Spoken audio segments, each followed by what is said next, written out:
So hello everyone, this is Barsha and welcome back to Mastermind. Now this video is going to be important for all ICSE 2026 batch students. तो जैसे कि guys title में तुमने देखा, इस video के अंदर हम लोग डिस्कस करने वाले हैं strategy for ICSE literature exams. तो चाहे तुम्हारा यहाँ पे हाफ ईयरली एग्जाम्स है, अपकमिंग हाफ ईयरली एग्जाम्स या प्री बोर्ड एग्जाम्स या फिर तुम्हारा यहाँ पे बोर्ड एग्जाम्स है, तुम्हें यहाँ पर जो है ये सारा चीज़ जो कि इस वीडियो के अंदर हम कवर करने वाले हैं, इंपॉर्टेंट पॉइंट्स होने वाला है, तुम्हें फॉलो करना है if you really want to score good marks in your ICSE literature board exams. So first of all guys, हम लोग टाइम बिल्कुल भी यहाँ पे वेस्ट नहीं करेंगे, सीधा हम लोग पॉइंट पे आएंगे। सो बिना टाइम वेस्ट किए let's start with this video.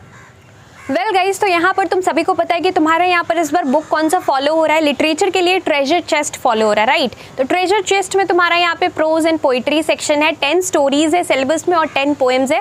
बाकी तुम्हारा यहाँ पर जो है जूलियस सीजर है ड्रामा में। अब हमें करना क्या है, यहाँ पर सबसे पहले यहाँ पर 10 स्टोरीज है, 10 पोएम्स है। जो भी तुम लोग यहाँ पर पोएम कर रहे हो या जो भी स्टोरी कर रहे हो, मेक श्योर करना कि तुम यहाँ पर समरी नहीं देख रहे। कुछ लोग क्या करते हैं, कुछ स्टूडेंट्स यहाँ पर, सब लोग नहीं लेकिन मैक्सिमम स्टूडेंट्स यहाँ पर शॉर्टकट फॉलो करते हैं और एग्जाम से जस्ट एक दिन पहले तुम लोग यहाँ पर यूट्यूब पे ऐसे जस्ट रिवीजन कर लेते हो। रिवीजन करना गलत नहीं है, बट यहाँ पर तुम लोग जो समरी वीडियोस देखते हो, here let me tell you that तुम्हारा क्वेश्चन पेपर पैटर्न किस तरीके से रहता है। क्वेश्चन में तुम्हें reference to context type question मिलता है, जो कि तुम्हें कुछ लाइन उठा के दिया रहता है उस पर्टिकुलर टेक्स्ट से, और वहाँ पर वो लाइन जो है, लाइन के बेसिस पे कुछ भी क्वेश्चन आ सकता है उससे रिलेटेड। तो यहाँ पर until and unless you have not studied line by line from your textbook, you have not read your book thoroughly, you will not be able to answer the questions that is being asked in the question paper. So it is very important to follow your textbook and to read your textbook thoroughly. तुम यहाँ पर definitely summary देख सकते हो, but पहले तुम्हें यहाँ पर एक बार एटलीस्ट एक बार अच्छे से पूरा बुक का पूरा चैप्टर पूरा यहाँ पे देख लेना है। उसके बाद ही तुम यहाँ पर जो है समरी या कोई भी ऐसे यूट्यूब पे वीडियोस देख सकते हो। I will always recommend you कि तुम लाइन बाय लाइन यहाँ पर करो। और अगर तुम यहाँ पर प्रोज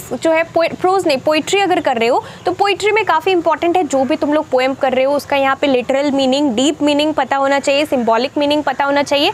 लाइन बाय लाइन हर एक लाइन का मीनिंग तुम्हें पता होना चाहिए, बिकॉज कोई भी लाइन उठा के दिया जाएगा क्वेश्चन में और तुम्हें फिर आंसर करना पड़ेगा उससे रिलेटेड क्वेश्चंस। तो तुम्हें यहाँ पर मेक श्योर करना कि तुम्हें समरी नहीं तुम देख रहे हो पोएम के लिए, पूरा लाइन बाय लाइन तुम्हें हर एक लाइन का, हर एक वर्ड का मीनिंग पता है।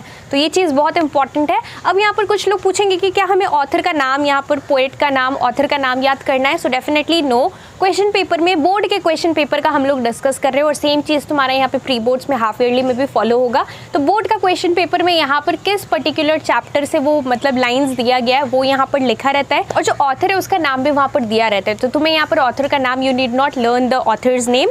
नेक्स्ट इंपॉर्टेंट चीज़ है कि तुम्हें आंसर्स कैसे लिखना है। आंसर देखो काफ़ी इंपॉर्टेंट है, अकॉर्डिंग टू द मार्क्स लिखना है। अगर यहाँ पर क्वेश्चन सपोज 3 मार्क्स का है तो 3 मार्क्स के अकॉर्डिंग तुम्हें यहाँ पर उतना ही लिखना है। Always focus on the question कि क्वेश्चन में क्या पूछा गया और तुम्हें यहाँ पर रिलेटेड लिखना है। अगर तो क्वेश्चन में कुछ और पूछा गया है, तुम लोग आंसर कुछ और लिख रहे हो, तुम आंसर लिख रहे हो, वो जो तुमने लिखा है वो भी राइट है, पर जो क्वेश्चन में पूछा गया एग्जैक्टली वो तुम यहाँ पर नहीं दे रहे हो आंसर, तो फिर तुम्हारा यहाँ पे मार्क्स डिडक्ट होगा। लाइक फॉर एग्जाम्पल, तुम्हारा जो स्टोरी है प्रोज में से द लास्ट लेसन, जो कि लास्ट स्टोरी है तुम्हारा, लास्ट लेसन में अगर पूछा गया है what was the name of the teacher of France, तो तुम अगर यहाँ पर मिस्टर एम हैमल लिखकर फिर यहाँ पर कुछ ऐसे मतलब वही तुम्हें लिखना है और बाकी तुम यहाँ पर और डिटेल में ऐसे लिख रहे हो तो कोई फ़ायदा नहीं है। मार्क्स के अकॉर्डिंग लिखो और जो क्वेश्चन में पूछा गया एग्जैक्टली टू द पॉइंट लिखो।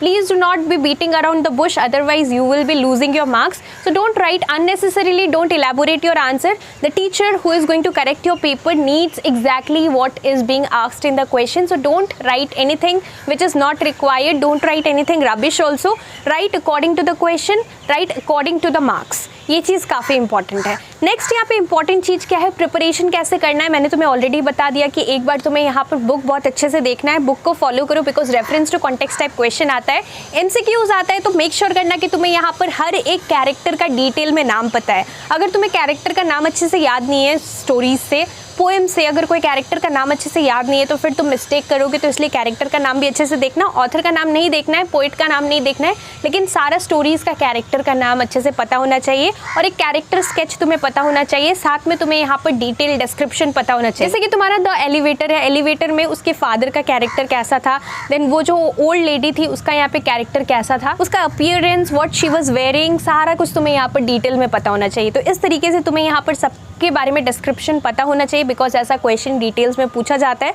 तो तुम्हें अगर डिस्क्रिप्शन नहीं पता है तो फिर तुम लोग 1 या 2 लाइन लिख के छोड़ दोगे तो फिर तुम्हें यहाँ पर फुल मार्क्स नहीं मिलेगा। तो इसलिए ये चीज़ काफ़ी इंपॉर्टेंट है। And guys here last but not the least काफ़ी इंपॉर्टेंट चीज़ है कि तुम्हें यहाँ पर क्या करना है, रेफरेंस के लिए तुम लोग यहाँ पर वर्कबुक फॉलो कर सकते हो।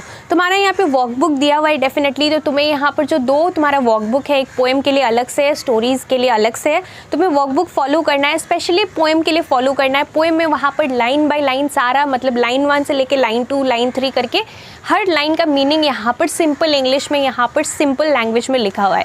तो तुम्हें यहाँ पर उसको फॉलो करना है। बाकी अगर तुम लोग चाहते हो कि मैं यहाँ पर ट्रेजर चेस्ट के साथ साथ, ट्रेजर चेस्ट हमने अभी इस वीडियो के अंदर डिस्कस किया, if you need strategy for Julius Caesar as well, तो तुम लोग कमेंट्स में मेरे को जरूर कमेंट करके बताना। नेक्स्ट वीडियो होगा जूलियस सीजर के ऊपर, जिसमें हम लोग डिस्कस करेंगे कि कैसे तुम लोग जूलियस सीजर अच्छे तरीके से कर सकते हो, कौन कौन सा यहाँ पर जो है एक्ट्स एंड सीन्स इंपॉर्टेंट है जूलियस सीजर से for 2026। If you want me to make a detailed video, so comments में गाइस तुम लोग कमेंट करके जरूर बताना। So that's all for this video. Thank you so much for watching.